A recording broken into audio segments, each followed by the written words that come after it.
Okay, you're probably asking what the hell are these guys doing? Well, these rafters are going to go in place on top of our big beam rafters. So there's the structurals, okay? These are going in place now at the exact same spacing as underneath, and that will allow for, guess what? Spray foam to go in between each one of these, and that will give us an exceptional R value. As you all know, it's a perfect vapor barrier, etc., etc. There's a couple little crinkles on the roof left. As you can imagine, 5.5 inches of spray foam is going to take care of that, no problem, so don't worry about that. Just to be triple sure, we are screwing directly into the 4x6 rafter beams underneath there through this guy to tow them in, but we're also putting on metal strapping. You can see him affixing that right there, and that metal strapping goes up and over, screw on top, screw on both sides, not going anywhere. We'll probably put 3 or 4 per board. Okay, so as I told you before, you're going to see these vertical rafters going on top. We're laying them right on top of the structural rafters underneath. The whole point behind these is to hold in the spray foam in between there. And as you can see, we built ourselves little jigs, so we'll hang over the other side, then we just pull this off and put the other side on, so it's already pre-mitered. And we're using this metal strapping as an additional, let's call it hurricane type feature. And of course we'll be toe nailing everything into place as well.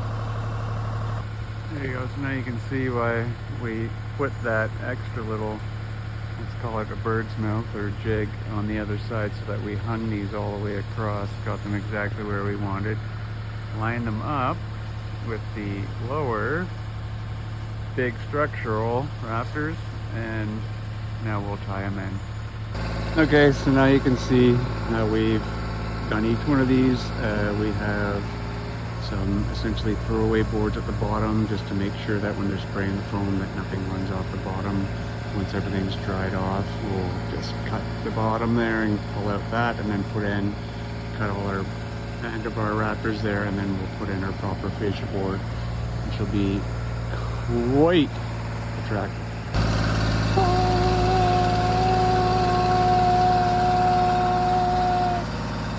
Now it's not a drone, telehandler, but only about 8 million times more expensive than an $88 drone. There we go. Yes, so as you can see, you've got all of our strapping, both sides. We got our edges on as well, and that's of course 6 inches of spray foam. We're gonna put our roof on here, and you'll get to have a great little setup. So yeah, that's 24-inch on center spacing, if you're wondering. All right, well, this is the really exciting, sexy work here. So he's just marking off all the lines. So we're gonna cut off these rafter extensions, and then we're gonna put a fascia board that'll run all the way along there. So here we're putting in the final end rafters here that are part of the, let's call it, false roof on top. So no insulation needed, as you can see, because it's all overhang. And yeah, so we'll be putting up the red in no time at all, and here it is. There it is, nice red roof. All right, you see him putting in, as everybody knows, these are all gasketed underneath. These are a quarter inch size. Now, what you're looking for here is, there's our seam right here, okay? So it's the short side that goes on top. The long lip on the underside is what goes underneath. It has 2 different ridge links on it, and those 2 different ridge links are designed to let any extra drip get underneath and go right back down. There you can see the jig we made.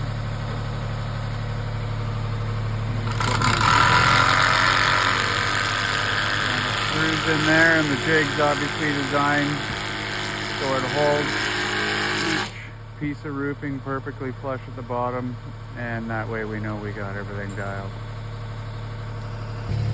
Okay, this is pretty basic, but there's only one way to do this, folks. This is the underside. It actually has a slightly higher rib there on that rib, as you can see, to allow a drip line to come down. So this part goes over top, okay, and sits on top, and that's why it's set up like this. Okay, make sure you do it, and never drill into the ribs. I don't care what anybody tells you on some bad YouTube video. This will reduce the likelihood of you getting all your threads in to your strapping, and you have a massive chance of buckling that and turning it into a bent rib. There you can see it. Yeah, of course it's pouring rain, but we're putting on the outer edge here as well.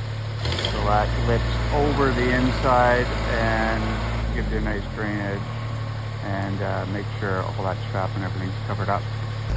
So I'm sure many of you are wondering, what am I holding here? Well, these are strips of foam, this closed cell foam that goes underneath your ridge cap there. Make sure nothing gets in there, whether it's bugs, birds, you know, winter weather, etc. And the exact same thing can be ordered here for the bottom edge as well. It's just a reverse of what the top has in terms of its structure. And then I'm going to show you something else around the back here. We'll see what the guys are up to, and that is they're putting on the winter snow bars. So you can see those there. As you can imagine what those are for. We can easily get a few meters of snow up here, and that means if that comes sliding down, guess what? It can pull and destroy your deck that might be here. It could take out your car. Worst case scenario, the old style ones were not individuals like this. They were actually long strips. Those long strips actually held so much weight of the snow it would pull the entire roof down. So as you can imagine, a lot of people have decided that's not the way they want to go, and these are the new and best out there. Okay, probably wondering, what am I holding? Well, there it is. So your roof, where we live up here in Canada, especially in the ski snow belt here near Collingwood, gets us plenty of snow. And I'm up at the highest point around here, which gets even more snow, and you can even see the wind blowing today. So we're making sure we put on these snow caps. They are going to catch the snow and ease it down instead of sliding in one massive ball. And of course, this also keeps your roof in place, because the old style can often have that piece fall right off because there used to be a whole strip that would go along the bottom. That whole strip could hold a lot of weight until it couldn't, and then it took the whole roof with it. So I'd rather replace one of these for $8 than an entire roof for $15,000.